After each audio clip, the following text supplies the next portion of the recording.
ایک جماعت میں چلا لگا رہے تھے، تو وہاں سال کی ایک جماعت آئی ایک مسجد میں، تو سب پٹھانوں کی جماعت تھی.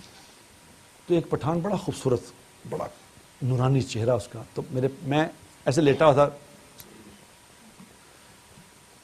کارپیٹ ٹائپ تھا، کارپیٹ ہی کہہ سکتے ہیں اسے، ویسے صف سی تھی، وہ اس پہ لیٹا ہوا تھا. تو اس نے دیکھا کہ، اور مجھے کچھ 2-3 لڑکے نا دبا رہے تھے. تو اس پٹھان نے دیکھا، اس نے کہا بزرگ ٹائپ آدمی لگتا ہے، تو اس کو میں اٹھا کے اس نے کہا بابو جی اٹھو تمہیں 2 باتیں بتاؤں بڑی قیمتی. میں نے کہا پٹھان آدمی ہے کیا بتائے گا، ہم کیا سمجھتے تھے پٹھانوں کو، انہوں نے کہا اس نے کیا بتانا ہے.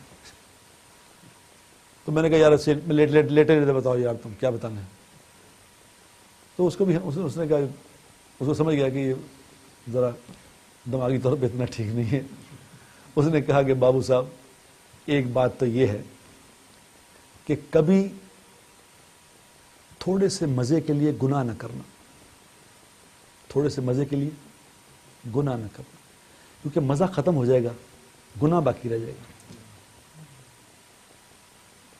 میں نے جب اس کی یہ بات سنی میں اٹھ کے بیٹھ گیا ایک دم. میں نے کہا پھر بتاؤ کیا کہا. اس نے کہا میں نے کہا تھوڑے سے مزے کے لیے کبھی گناہ نہ کرنا، مزہ ختم ہو جائے گا، گناہ تمہارے ساتھ چلے گا، تمہارے ساتھ چلے گا. مزہ تو کتنی دیر میں، گناہ کا مزہ کتنی دیر چلے گا، وہ ختم ہو جائے گا، پھر گناہ چلے گا. تمہیں کہاں تک چلے گا؟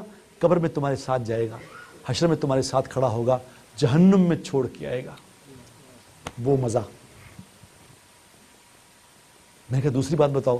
اس نے کہا بابو صاحب دوسری بات یہ ہے کہ کبھی تھوڑی سی مشقت کے خوف سے، کبھی تھوڑی سی مشقت کے خوف سے نیک عمل نہ چھوڑنا، کیونکہ مشقت ختم ہو جائے گی، عمل باقی رہ جائے گا، عمل تمہارے ساتھ چلے گا.